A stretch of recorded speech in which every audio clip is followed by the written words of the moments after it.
John lay on the hospital bed, the sterile white sheets cold against his skin. Outside, through the small window, he could faintly hear the distant murmur of celebration, laughter, clinking glasses, music. It was Sophia's wedding day, again. Twice now, his family had chosen her lavish parties over his survival. Twice, they had turned their backs on him when he needed them most. The memory of the first surgery lingered like a bitter ghost. Back then, when John faced a life-threatening tumor pressing against his brain, his parents had been busy preparing for Sophia's wedding, the event that seemed to define their world. The invitations, the flowers, the endless details had consumed their attention. They told him with casual cruelty, "We can't be in two places at once." Those words had struck deeper than any scalpel. John's mind flickered back to the cold metal rails of the gurney and the sterile antiseptic scent that had filled the operating room. He had been wheeled away, alone, surrounded by strangers in scrubs, while the people who were supposed to be his family danced and celebrated. He remembered the hollow ache in his chest, the silence that swallowed his cries for reassurance. There had been no comforting hand, no whispered promises. Only abandonment. But it was not just the first time. The same cruel pattern repeated itself. When he needed a second surgery, a chance to mend what fate had damaged, they again chose Sophia's party. A grand event, dripping in opulence, demanding all their time and devotion. They chose revelry over life, twice. John had learned early on that love from his family came wrapped in neglect and indifference. As he stared out the window now, the present and past collided. He was here again, moments from a surgery that would decide his fate once more. The sterile light of the hospital room seemed to mock the festive glow he knew awaited his sister. Yet inside, beneath the pain and loneliness, a fire burned, cold, relentless, fueled by every act of betrayal. John's eyes hardened, reflecting the steely resolve that had taken root during those long hours alone in recovery. He would not be the forgotten child again. He would rise, not for them, but for himself. The whispers of their neglect would become the fuel for his ascent. He vowed that if he survived this, he would carve a legacy so bright, they would be forced to remember his name. The loneliness was suffocating, but it shaped him. The silence of empty rooms became the forge where determination was hammered into unbreakable will. As the nurses prepared him for the procedure, John's thoughts hardened into a single purpose. This was not just a fight for his life, it was a battle to reclaim his dignity, to silence the ghosts of abandonment. No longer would he seek their approval or pity. The cold void left by their absence had been filled by something sharper, a resolve to excel beyond their reach. His mind replayed the last conversation with his mother. The voice was strained, laden with guilt, but it could not erase the years of neglect.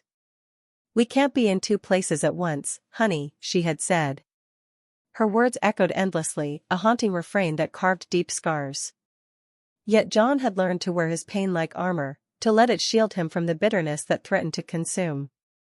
He was not just a victim, he was a survivor poised to redefine his story. Outside, the sounds of celebration grew louder, but John's world had narrowed to the rhythmic beep of monitors and the steady hands of surgeons preparing to fight for him. The weight of isolation pressed down, but beneath it lay a steely promise that no party, no gathering, could ever eclipse his fight to live, to rise, and to become more than what they ever expected. This time, the story would be different. John's childhood was a complex tapestry woven with threads of brilliance and loneliness. From an early age, his aptitude for science and medicine was unmistakable.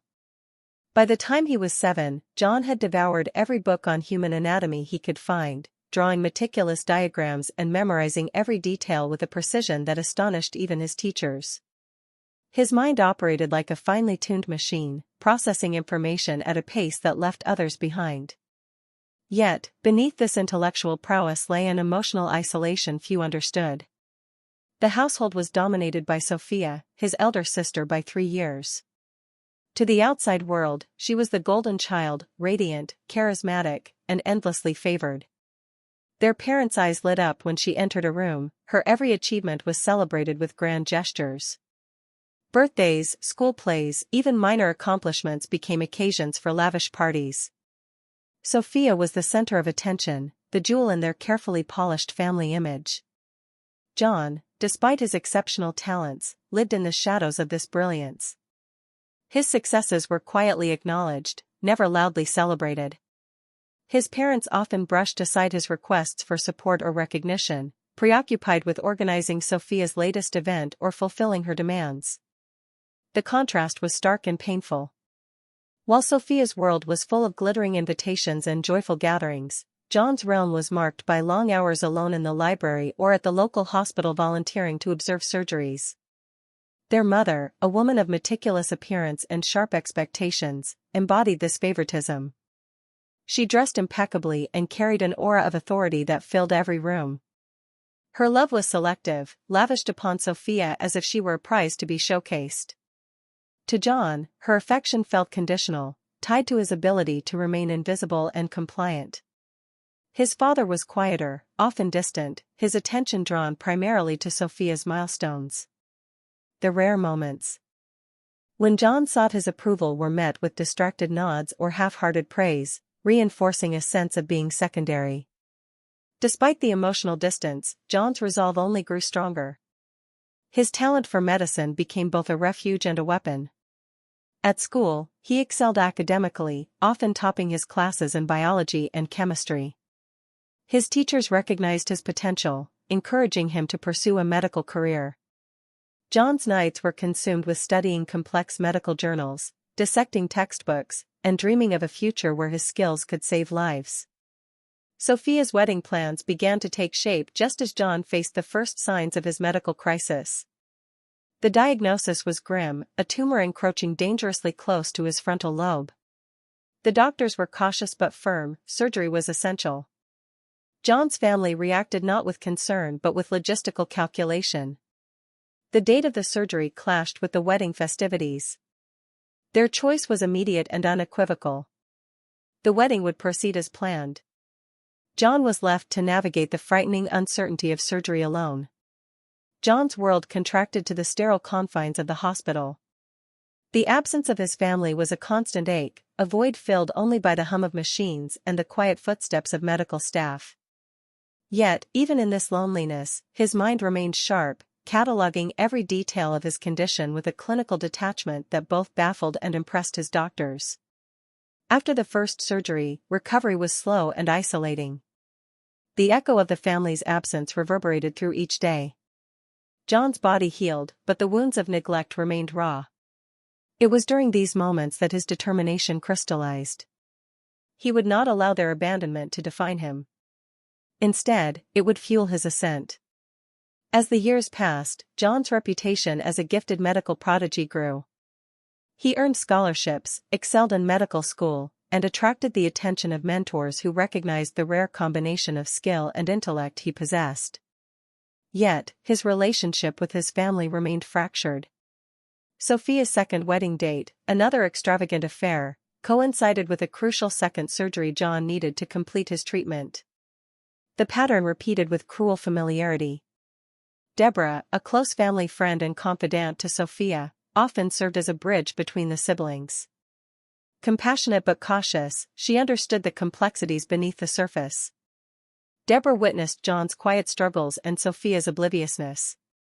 She urged reconciliation, but John remained guarded, unwilling to reopen old wounds. Ryan, John's best friend and fellow medical student, became his anchor. Offering unwavering support, Ryan balanced John's intensity with humor and empathy. Their friendship was a sanctuary from the storm of familial discord. Ryan admired John's brilliance but also saw the loneliness that success could not mask.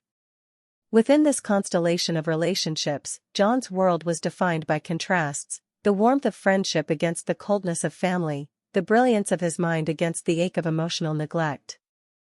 These forces shaped him, driving his pursuit of excellence and his resolve to rise beyond the limitations imposed by those who had chosen celebration over his survival. John woke before dawn, the sterile hospital room bathed in the pale blue light of early morning. The rhythmic beep of the heart monitor was a constant reminder of the precariousness of his situation. Today was the day of his surgery, the operation that would decide whether he lived or slipped away into darkness. Yet, as the nurses prepared him, the walls seemed to close in not just with the weight of his illness, but with the suffocating absence of those he needed most. Across town, the grandeur of Sophia's wedding unfolded with dazzling perfection. Invitations were sent months ago, and every detail had been meticulously orchestrated: the flowers, the music, the luxurious banquet. The house buzzed with excitement as guests arrived in their finest attire. Sophia, radiant in her gown, basked in the glow of admiration. The scene was a stark contrast to the sterile silence that filled John's hospital room. Despite the gravity of his surgery, John's family chose the wedding over his operation. His parents, resolute in their decision, had made it clear that attending Sophia's celebration was a priority that could not be compromised. The message was unmistakable: Sophia's happiness mattered more than John's life. The hours leading up to the surgery were a tempest of conflicting emotions within John. On one hand, he yearned for the comfort and presence of family, craving the reassurance that would ease the terror gnawing at his soul. On the other, a cold bitterness hardened inside him, a shield forged by years of neglect and disappointment. The pain of abandonment intertwined with the dread of the unknown. John's mind replayed memories of past attempts to connect with his parents, moments when he sought their support only to be met with indifference or distraction. The disappointment was no longer fresh, it had become an underlying current shaping his identity. Yet, beneath the bitterness lay a fragile hope that perhaps, on this day, things might be different. That they would realize his worth beyond being the shadow to Sophia's spotlight. The surgical team arrived, their faces professional but compassionate. John's eyes met theirs briefly before the sedatives began to dull his senses. As he was wheeled toward the operating room, the muffled sounds of the distant wedding celebration drifted through the corridors. Each step away from the hospital bed felt like a step further from the family he once longed to belong to. The surgery was long and complex. John's life hung in a delicate balance, the surgeons navigating the intricate landscape of his brain with precision and care. Hours later, as he lay in recovery, the physical pain was profound but overshadowed by a deeper, more persistent ache, the void left by his family's absence. When John finally opened his eyes, the hospital room was quiet save for the steady beep of monitors. There was no familiar face waiting for him, no whispered words of comfort. Instead, there was a sterile emptiness that echoed the neglect he had endured. He felt both vulnerable and resolute, a paradox born of pain and determination. News of the surgery's success spread quickly, but it was greeted with muted acknowledgement from his family. Sophia's wedding photos dominated social media feeds and family conversations. John's recovery, though critical, was relegated to the background, a chapter swiftly closed in favor of celebration. This day marked the first visible fracture in the family's bonds, a crack that widened with each act of prioritizing Sophia's desires over John's needs. For John, it was a painful lesson in where he truly stood within the family hierarchy. The internal conflict deepened: should he continue seeking approval from those who repeatedly chose indifference, or should he accept the neglect and channel his energy into forging his own path? The bitterness that simmered beneath John's calm exterior was not mere anger. It was a complex blend of sorrow, betrayal, and the fierce desire to prove his worth beyond the family's limited vision. This conflict became the crucible in which his resolve was forged. In the days that followed, John grappled with feelings of abandonment while focusing on his rehabilitation. The absence of family support was a heavy burden, but it also ignited a fire within him. He resolved to excel not for their validation, but for himself. His medical knowledge and determination became his refuge and weapon. Amid this turmoil, Ryan stood steadfastly by John's side. His friendship offered a rare source of warmth and encouragement, contrasting sharply with the cold neglect from John's family. Ryan's presence reminded John that loyalty and support could exist beyond blood ties. John's journey through recovery was punctuated by moments of reflection. He remembered childhood days when his brilliance had gone unnoticed, overshadowed by Sophia's charisma. Those memories no longer defined him, instead, they fueled a drive to rise above. The surgery had been a battle for life, but now began a battle for identity and respect. The emotional fallout from that day rippled through every aspect of John's life. The love he sought from his family remained elusive, replaced by a guarded determination. He recognized that the approval he craved might never come, forcing him to redefine his own measure of success and self-worth. As John looked toward the future, the choice was clear: surrender to bitterness and isolation, or transform pain into purpose. The surgery was only the beginning. His story was one of survival and rebirth, forged in the crucible of betrayal and steeled by an unyielding will to succeed. John's recovery was a crucible of solitude and reflection, a time when every moment stretched endlessly between pain and silence. The sterile hospital walls seemed to close in around him, echoing the emptiness left by his family's absence. The physical wounds healed slowly, but the emotional scars ran far deeper. Nights were the hardest, the quiet hours when the world outside celebrated, and John was left with the haunting echoes of neglect. His mind wandered relentlessly through memories of childhood, each recollection a shard of forgotten affection. He remembered sitting at family dinners where conversations flowed around him but never included him. Sophia, radiant and adored, commanded the room's attention, while John's achievements went unmentioned. Birthdays passed with minimal notice, achievements celebrated only in silence. The realization that his brilliance was invisible to those who should have cherished him weighed heavily on his heart. During recovery, loneliness was a constant companion. The absence of calls, visits, or even simple messages from his parents and sister left a void that no medication could fill. Friends like Ryan provided some comfort, but even their support could not replace the familial connection he craved. Each day, John wrestled with the sting of abandonment, the bitter truth that the people who should have stood by him had chosen celebration over survival. This emotional pain transformed into a fierce obsession. Medicine was no longer just a career, it became John's sanctuary and battleground. He immersed himself in study and practice with relentless intensity. Every textbook, every journal article, every complex procedure was an opportunity to reclaim control over a life that had been fractured by neglect. Excellence became his armor, a way to prove not only to the world but to himself that he was worthy of respect and admiration. Mentors like Dr. Reed became pillars in John's life, offering guidance and recognition that his family had withheld. Dr. Reed's belief in John's talent and potential was a balm to the wounds inflicted by years of indifference. Under his mentorship, John honed his skills, developing innovations that set him apart in the medical community. Their relationship was built on mutual respect and trust, a stark contrast to the conditional love John had known. John's detachment from his family deepened. The calls he once hoped for became sources of pain, every unanswered message reinforced the barriers he had erected. The emotional distance was not merely a defense mechanism but a deliberate choice. He realized that forgiveness was not about erasing the past but about protecting himself from further harm.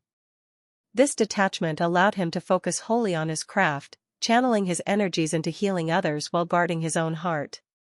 Colleagues like Ryan offered friendship and a grounding presence amid the whirlwind of medical challenges. Ryan's steady support reminded John that family could be chosen and nurtured beyond blood ties. Their camaraderie brought moments of lightness and laughter, helping John to navigate the emotional turbulence that recovery demanded. Yet beneath his composed exterior, John grappled with vulnerability and doubt. The pain of neglect lingered, sometimes surfacing in quiet moments of despair. He questioned whether his pursuit of perfection was driven by self-love or a desperate need to fill the void left by those who had abandoned him. These internal struggles were a constant undertow, shaping his journey in ways both visible and hidden. Despite these challenges, John's determination never waned. He understood that his path was not defined by the love he lacked but by the strength he cultivated. His obsession with medicine was both a refuge and a declaration that he would rise above the pain and forge a legacy on his own terms. As the days turned into months, John's skills flourished alongside his growing emotional resilience. The scars of neglect became part of his story, not the whole of it. He learned to balance ambition with self-care, to trust in the support of mentors and friends while maintaining boundaries with those who had caused him pain. This period of emotional struggle was the foundation upon which John would build his future. It was a testament to the human capacity to endure, to transform suffering into strength, and to seek healing beyond the wounds inflicted by others. John's calendar was marked with the date of his second critical surgery, a pivotal moment that promised a chance to reclaim his health and stabilize the fragile progress he had fought so hard to achieve. Yet, as the day approached, a familiar weight settled over him, heavy and suffocating. The pattern he had desperately hoped was broken began to reveal itself once more. It came as a message from his mother, casual in tone but devastating in meaning. Sophia's engagement party was set for the very same day as John's operation. The family's choice was unmistakable. Once again, they prioritized celebration over his survival. The betrayal cut deep, reopening wounds he had tried to bury beneath years of perseverance. John's mind drifted back to the first surgery, to the sterile hospital corridors where he had walked alone, and the distant sounds of Sophia's wedding that had seemed a world away. The memory was vivid, the way his parents had dismissed his pain, the cold finality of "we can't be in two places at once." The echoes of that day lingered like a ghost, a reminder that his family's love had always been conditional, wrapped in neglect. The repetition of this cruelty shattered any lingering hope for reconciliation. Rage simmered beneath John's composed surface, a fierce, cold fire that demanded recognition and retribution. This was no longer a matter of hurt feelings but of self-preservation. The family's repeated choice was a declaration: he was secondary, expendable. Determined to sever the emotional ties that had bound him in a cycle of pain, John made a decisive choice. He would no longer seek their approval or forgiveness. The wounds inflicted by their neglect had hardened into armor, shielding him from further harm. This time, his detachment would be absolute. John's resolve was bolstered by the presence of his mentors and friends, who stood as his chosen family. Their unwavering support contrasted sharply with the cold indifference he had endured. Ryan's steady companionship reminded him that loyalty and love could be found outside the bloodline. As the day of the second surgery arrived, John entered the hospital with a clarity of purpose forged by betrayal. The sterile halls were no longer a place of fear but a battlefield where he wielded his skill and intellect as weapons. The operating room became a sanctuary, a place where past neglect held no power. Throughout the procedure, John's mind was sharp, his hands steady. Each incision was deliberate, each movement precise. The surgery was not just a fight for his life but a symbolic act of reclaiming control. His body and mind aligned in a singular mission: to survive, to thrive, to rise beyond the limitations imposed by those who had chosen celebration over care. After hours of intense focus, the surgery was declared a success. As John recovered, the familiar silence awaited him, a silence that no longer echoed with longing but resonated with quiet strength.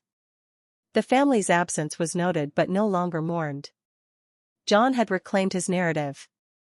This second betrayal solidified John's transformation. He understood that forgiveness was not in his path; instead, he embraced detachment and self-empowerment. The scars of neglect remained, but they no longer defined him. Instead, they were markers of a journey through pain to resilience. John's gaze turned toward the future, toward a life shaped not by the choices of others but by his own will. The family who had chosen parties over his recovery had lost their place in his story. In their stead stood mentors, friends, and the unwavering belief in his own worth. The pattern of neglect had been broken, not by reconciliation, but by John's refusal to be broken. His legacy was not one of forgiveness but of strength, a testament to the power of rising above betrayal. John's ascent in the medical world was as swift as it was relentless, fueled by the fury and resolve born from years of neglect. Reborn through the crucible of betrayal and survival, he emerged not only as a prodigy but as a visionary surgeon whose breakthroughs redefined neurosurgery. His name began to circulate in academic journals, whispered in hospital corridors, and heralded at conferences. Yet, beneath the accolades and polished veneer lay a man still carrying the scars of his past, scars invisible to all but him. From the moment he returned to the operating room after his second surgery, John dedicated himself with unwavering focus to mastering the art and science of healing. His eidetic memory was legendary among colleagues, an uncanny ability to recall complex anatomical details and procedural nuances that others struggled to memorize. More than mere knowledge, John's surgical skill was a symphony of precision and grace, each movement calculated yet fluid, the hands of a master weaving through the labyrinth of the human brain. His innovations came swiftly. John pioneered techniques to microablating inoperable tumors, a method that vastly increased survival rates for patients once deemed hopeless. His approach combined meticulous study of rare anatomical variants with cutting-edge technology, pushing boundaries while maintaining unwavering respect for the fragility of life. Every success was a victory not only for science but for the man who had fought so desperately for his own survival. One particular case became the hallmark of John's career, a high-stakes surgery that would etch his reputation in stone. A patient arrived at the hospital with a monstrous cerebral aneurysm, located in an area so delicate and complex that few surgeons dared to operate. The regional hospitals had declared the case inoperable. The patient was sent to John as a last hope. The weight of expectation was immense, yet John approached the challenge with his characteristic calm, his mind an unshakable fortress despite the pounding of his heart. In the sterile light of the operating theater, John donned his gloves and mask, the room buzzing with tension and anticipation. The surgical team, handpicked by John himself, worked in seamless synchronization. As he navigated the intricate web of arteries and veins, every decision was critical. A single misstep could cost the patient their life, or his reputation. Hours passed in an intense dance of skill and nerve. At one point, a subtle anomaly revealed itself, a fragile, nearly invisible weakness in the artery wall that scans had missed. The risk was catastrophic. John's mind raced through every paper, every case study he had ever read, drawing from his vast mental archive to devise a solution. His hands moved with unerring precision, reinforcing the vessel with microsutures before carefully clipping the aneurysm. The room held its breath as blood flow was restored, monitors beeped steadily, and relief rippled through the team. The patient was saved. The news spread rapidly, elevating John from a rising star to a legend in the field. His cold professionalism, a blend of detachment and unwavering focus, became the stuff of whispered admiration and awe. Yet, beneath this exterior, the internal scars remained. Every success was tinged with a quiet solitude. The absence of his family was a ghost that shadowed every victory. Invitations to exclusive galas and award ceremonies arrived, but the seats beside him remained conspicuously empty. The public praised his achievements, yet his parents and sister were nowhere to be seen. One such event was the National Medical Foundation's Innovator of the Year award ceremony. The grand ballroom was adorned with crystal chandeliers and filled with the luminaries of medicine and science. Cameras flashed as John stepped onto the stage, clutching the heavy trophy shaped like a strand of DNA. His silk suit, tailored perfectly, contrasted sharply with the cold steel of the hospital he called home. As he delivered a poised acceptance speech, thanking mentors, colleagues, and the relentless pursuit of sterile procedure itself, a reporter's question cut through the polished atmosphere. "Dr. John, will your family be celebrating this achievement with you tonight?" The room seemed to hold its breath, the question hanging like a challenge. John's smile was practiced, sharp as a scalpel's edge. "My family," he said softly, his voice carrying an undercurrent of frost, "is not part of this life." With that, he turned on his heel and walked away, leaving a ripple of stunned silence behind him. The moment crystallized the gulf between the man he had become and the family that had chosen celebration over him. His public triumph was shadowed by private exile. Yet John bore it with quiet dignity, his resolve unbroken. Behind closed doors, John's days were a relentless pursuit of healing and innovation. The operating room was his sanctuary, a place where emotions were set aside, and pure skill reigned. Every procedure was executed with the grace of a conductor leading an orchestra, his eidetic memory guiding him through complexities few could fathom. Yet, even in these moments of mastery, the weight of past betrayals lingered, a subtle ache beneath the calm. Colleagues and students revered John not only for his genius but for his steely professionalism. Yet, those closest to him glimpsed the loneliness that success could not erase. Ryan, ever the loyal friend, often reminded John that strength included vulnerability and that true healing required more than surgical precision. As the award ceremony faded into memory, John's gaze turned inward. The family who had forsaken him were shadows in his past. His scars were reminders not just of pain but of resilience. He had risen from abandonment to command respect and admiration, carving a legacy that transcended blood ties. In that duality, cold professional and wounded survivor, lay the essence of John.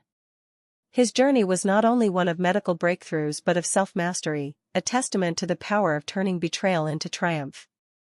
John stood just outside the glass doors of the hospital waiting room, the polished floor reflecting the weight of years he had carried silently. Today, the fractured chapters of his past and present converged, drawing him to a confrontation he had long postponed but finally embraced. His footsteps were measured, purposeful, each one echoing the resolve that had been tempered by betrayal and triumph. Inside, his family waited, his mother's anxious gaze flickering between hope and fear, Sophia's poised composure masking unspoken guilt. They had been summoned not as supplicants but as recipients of John's terms, a reversal of roles that unsettled the delicate balance they once maintained. John entered calmly, his presence commanding but restrained. The air thickened with unspoken tension as eyes fixed upon him, some searching, others guarded. The years of neglect and absence had carved deep lines in their faces, reflections of their own regrets and denials. Yet John's expression remained unreadable, a mask of controlled detachment forged in the crucible of his journey. "I am here as Dr. John," he began, his voice steady and clear, "not as the boy you chose to overlook." His words cut through the silence, precise and unyielding. "I have saved lives that others deemed impossible. I have built a career from the ashes of your indifference. Today, I offer help, but only on my terms." The room shifted uneasily. His mother's lips parted, perhaps to protest or plead, but John raised a hand gently to forestall interruption. "I will provide for my father's medical care, ensuring his needs are met without burden or interference," he continued. "This is not an act of forgiveness but a fulfillment of my professional duty." Sophia's eyes glistened with restrained emotion, but John's gaze did not waver. "I demand respect and distance," he said firmly. "No calls, no visits, no attempts to rekindle what was broken. I am no longer the child you abandoned. I am a man who defines himself, not by your choices, but by his own." The shock in their faces was palpable, a mixture of disbelief and dawning realization. The scripts they had rehearsed, the expectations of unconditional forgiveness, crumbled beneath the weight of John's resolve. This was not the reunion they had envisioned, it was a reckoning. His mother's voice trembled. "John, we never meant to hurt you." But the words fell hollow, unable to bridge the chasm forged by years of neglect and pain. John listened, not with the yearning of a son, but with the measured detachment of one who had reclaimed his power. "I am not here to relive the past," he said softly, "but to close this chapter with clarity and finality." He reached into his briefcase and placed a sealed envelope on the table, a trust fund to cover all medical expenses and living costs, accompanied by a written agreement outlining his conditions. "This is the extent of my involvement," John declared. "Any contact beyond this will be considered a violation of our boundaries." Sophia's composure faltered, tears slipping down her cheeks. "Is there truly no way back?" she whispered, a question more to herself than to him. John's gaze softened momentarily, but the steel remained. "Healing is personal," he replied. "For me, it means forging a future unbound by past betrayals." With that, he turned and walked away, the echo of his footsteps signaling the end of a long struggle. Behind him, the shattered faces of his family marked the profound transformation from the abandoned boy they once knew to the self-made legend he had become.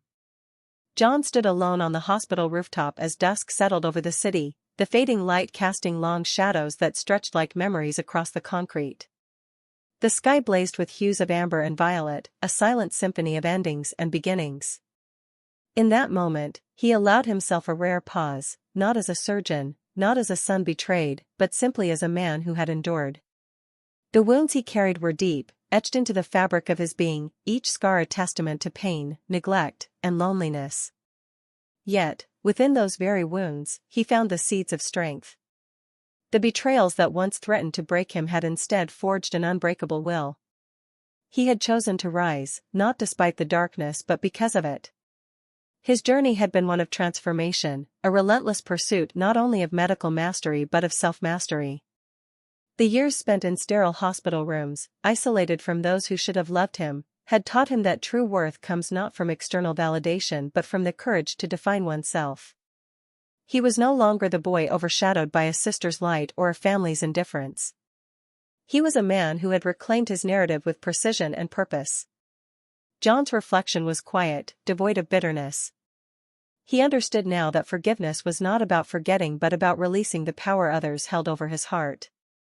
His scars were not chains but markers of survival, symbols of resilience etched beneath his calm exterior. As the city lights flickered awake below, John felt a profound sense of peace. The silent triumph was not in the accolades or the breakthroughs, it was in the quiet reclamation of self, in the ability to stand apart from pain and still choose healing. He turned away from the skyline, ready to face whatever lay ahead with a heart fortified by experience and a spirit unbowed. The journey was far from over, but the past no longer defined his steps. John walked back inside, carrying with him the weight of wounds transformed into wisdom, a legacy not only of medical genius but of unwavering strength. In that quiet strength lay true victory.